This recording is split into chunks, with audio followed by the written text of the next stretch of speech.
हज़रत अली इब्न अबी तालिब से रवायत है कि रसूलुल्लाह सल्लल्लाहु अलैहि वसल्लम ने फरमाया, जब निस्फ शाबान की रात आए तो उस रात को क़याम करो और दिन को रोज़ा रखो।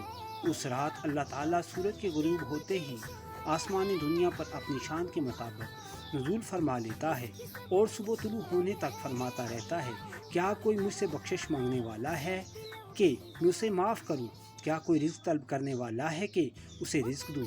क्या कोई किसी बीमारी या मुसीबत में मुब्तला है कि मैं उसे आफ़ियत दूँ? अल्लाह ताला उस शख्स को खुश रखे जिसने मेरी हदीस को सुनकर याद रखा और उसे दूसरों तक पहुँचाया। सदक़ल्लाहुल अज़ीम।